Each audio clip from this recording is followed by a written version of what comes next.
Okay, so now you're deciding to go somewhere. And it doesn't matter where it is. Small scale journey or large scale journey.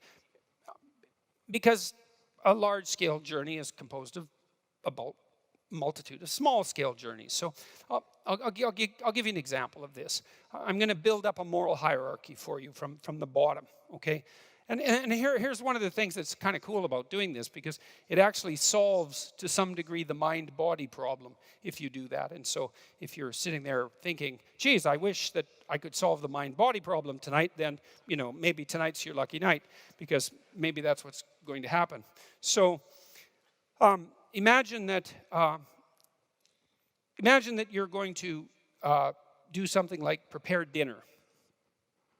You might think that's a good thing. So that's interesting. So it's an action, but we'd also put a moral dimension on it. It's good to feed hungry people, yourself included. Maybe you do a good job of making dinner. That'd even be better. Not only are you making dinner, but you're making a good dinner. And so that makes making dinner an even more impressive moral feat, because you could make some wretched, cold, dismal, massive, glutinous catastrophe and serve it with contempt and hatred to the people that are around you, you know. You could do that, and it would still be dinner, but, you know, it'd be a low quality. It'd be a low quality and all too common occurrence. But let's say that you do it right, you know. It's like you're going to put some effort into it. It's going to be delicious. That'd be nice. It's going to be nutritious. It's going to be attractive. And it's going to be served with the proper attitude. You know, you're happy that you have some food. That's kind of nice. It hasn't been all that long that everybody had food. And certainly it hasn't been all that long that everybody had a vast variety of high quality food. And so a little gratitude would be nice. And so you got your, back to the task at hand. You're going to make dinner. So the question is, well, what exactly do you do to make dinner? And it's kind of an abstract idea to make dinner. Let's go make dinner. You can say that abstractly, but when you actually go to make dinner, it's not abstract anymore. You go into the kitchen and you open the refrigerator, and that's not abstract, right? That's not mental, it's physical. You're interacting with the world. You grab the door handle on the refrigerator and you open it. And you don't really know how you do that. You know, I mean, I know you know how to close your hand and move your arm, but you don't know how to close your hand and open the door. Your mind, that's where your mind runs out. It knows how to operate your voluntary musculature, but it doesn't know how. So your mind grounds out in your body. And I'm going to make the case that morality does that as well. And it's part of this idea that the world is an action-oriented place. You open the fridge, you think, hey, carrots. We're going to need some carrots. So you take the bag of carrots out of the fridge and you put them on the counter and you peel the carrots. And again, same thing. Bit of expert behavior there, you know, because you've peeled carrots before. And it's a bit deterministic because you've learned how to do it habitually. And so you peel the carrots and you take out the parts that aren't so edible, if you have any sense. And then you take out your knife, and maybe you have a nice knife with a nice wide blade at the end so you can chop up carrots. It's kind of fun to do that if you're good at it, because you can, you know, make 100 slices in 20 or 30 seconds if you've practiced it. And you take your carrot and you go, and then you have all these. You don't have to make that noise, by the way, but you can if you want. And then if you're good at it, then all the carrots are pretty much the same thickness, and that's kind of cool. You got a little expertise there, and you got all the carrots lined up, and maybe then you put them in some foil, and you add a little butter and some, I don't know, cumin and a bit of pepper, and make them into a foil packet. This is what we do in Canada. You might do that. You guys barbecue, I've heard. And then you throw the things on the barbecue, and you wait till their steam puffs up the foil, and you think, done. And if you have any sense, at the same time, you know, you're cooking the steak, and it's done at the same time, and the potatoes, and it's all done at the same time, and it's caramelized nicely, so it's got a bit of sweetness, and, you know, you've got the right amount of butter for the potatoes, and you serve it, and that's good. That's good. And it took you a long time to learn that. And there's a hierarchy there, eh? So the hierarchy is, the lowest part of the hierarchy is the muscular movements, say, that you employ when you're slicing up the carrots. There's nothing abstract about that. And then there's the sequencing of the carrots in the foil and the placing them on the grill and all of that. And that's where the the rubber hits the road. And you think, well, hey, I made a good dinner. And then you might think, well, what's making a good dinner a subset of? You might think, well, you know, if you're a good friend, good parent, maybe one of the things that you could do is make a good dinner. Like, it's not the only thing. That I make a good dinner and so I'm a good friend. It's like, no. But maybe that's 1/5 of it or 1/10 of it. It's some non-trivial proportion of it. Necessary but not sufficient. Is that right?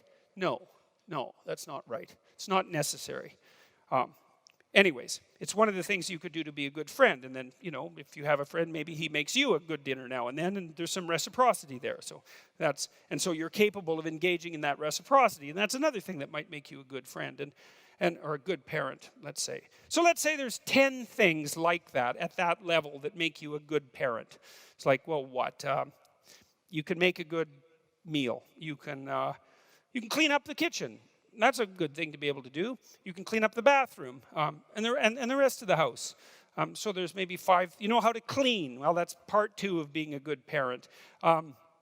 You get along with your partner. You know how to negotiate with them.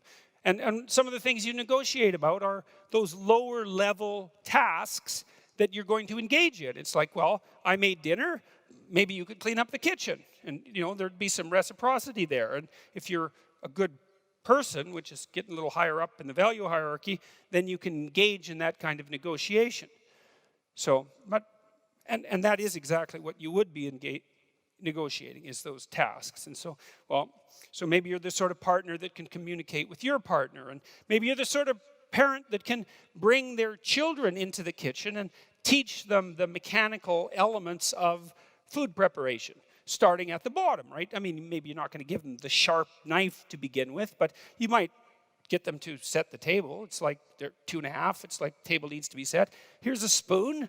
Kid, take the spoon. A kid can do that. He knows what a spoon is. You don't say, set the table for a dinner party of 20 to a 2.5-year-old, right? Because they haven't got that level of abstraction mastered. You say, you see this? Yes. Pat, pat. Here's a spoon. Yes. Can you say spoon? Spoon. Good. Good. Take the spoon. Take it. Good. You know where the table is? Yes. How about if you go put the spoon on the table? It's like, yeah, I can do that. So the kid wanders over and puts the spoon on the table and then maybe comes back and looks at you. And they look at you to think well, did I get the spoon on the table right? Did I do it right?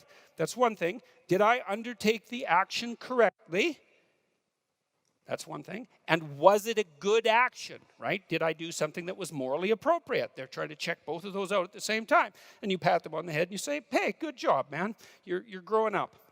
And by that, you also signify to them that growing up is a good thing. And that's also important. And then you say, well, here's another spoon. You're going to encounter lots of spoons in your life. Why don't you go put it on the table too? And so, you know, they put the spoons on the table, and then maybe you show them how the spoons might be arranged, and then maybe you trust them with a fork, and then they can do the same thing, and then with the knife, and, you know, a dull butter knife sort of thing, at least to begin with, and with the dishes, and you teach them bottom up, right? Reflex upward. You teach them the mechanics of preparing something complex. And so they have all those micro skills embedded in them, so to speak. Now, they're part of their psychophysiological ability. And at some point, with a certain amount of training, might take 3 months, 4 months, 6 months, you can say, set the table. And then the kid knows exactly what to do. But they don't know what to do until they have all those micro routines mastered. And so that's kind of cool, because what it indicates is that the command, the macro command, set the table, is only something that has a meaning when the micro processes that are motoric have already been mastered. And that's a really good way of thinking about how you're constituted. Like, you have a lot of skills, things you can do with your body. Action-oriented skills and perceptual skills. And once you have them as part of you, then other people can refer to them, and you understand each other.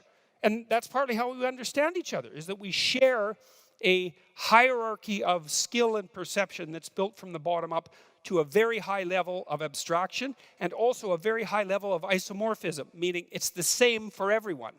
So okay, I'll explain that momentarily here. So now,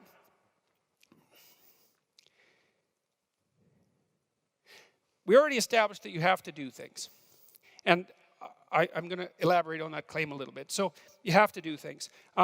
And you have emotional systems that help you decide whether you're on the right path. Because if you have to do things, you're on a path. And if you're going somewhere, you better be on the right path. And so then you need something to tell you whether or not you're on the right path. And that's what your emotions do. Your positive emotion and your negative emotion. They're orienting systems that tell you whether you're on the right path. And the path is defined by the goal. So you need a goal. So that's the first thing to think about. It's really, really, really, really important to think about this.